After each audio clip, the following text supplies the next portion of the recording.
দক্ষিণ চব্বিশ পরগনার বিষ্ণুপুর থানায় অভিযোগ দায়ের করা হয়েছে। অভিযোগপত্রে অভিযুক্ত হিসেবে প্রথম নাম রয়েছে অভিষেক বন্দ্যোপাধ্যায়ের। অভিযোগপত্রের 2 নম্বরে নাম রয়েছে অভিষেক বন্দ্যোপাধ্যায়ের পিএ সুমিত রায়ের। 4 নম্বরে নাম রয়েছে জাহাঙ্গীর খান। 9 নম্বরে নাম রয়েছে বিধায়ক দিলীপ মণ্ডলের। বেনিয়ম নিয়ে সেবাশ্রয়ের সঙ্গে একসময় যুক্ত থাকা চিকিৎসকরাও তারাও অভিযোগ করেছিলেন।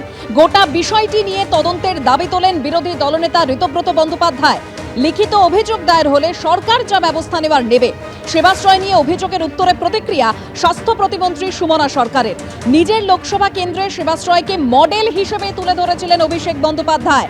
ডায়মন্ড হারবার ছাড়িয়ে শুভেন্দু অধিকারীর গড় নন্দীগ্রামেও এই সেবাশ্রয়ের ক্যাম্প করা হয়েছিল। অভিষেক বন্দ্যোপাধ্যায়ের চালু করা সেই সেবাশ্রয় নিয়েই এখন প্রশ্ন উঠে যাচ্ছে।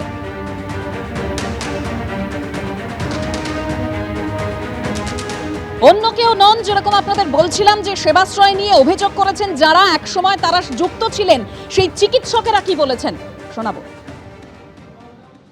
যে রিপোর্টগুলো হয়েছে সেইগুলো মনে হয় কোনো ফিজিক্যাল রিপোর্ট নয়, সেইগুলো মনে হয় এআই দিয়ে করা হয়েছে। 100%।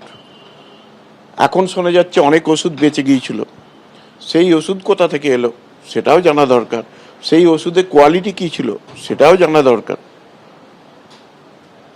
খরচ তো হয়েছে, খরচটা মানুষের কাজে লেগেছে কিনা সেটাও তো জানা দরকার। মডার্ন মেডিকেলের ডাক্তারদের ইম্পর্টেন্সটা ওখানে কিন্তু ওই ইনফ্যাক্ট আমাদেরও বোধহয় দেওয়ার সবাই সেইভাবে রাজিও হয়নি।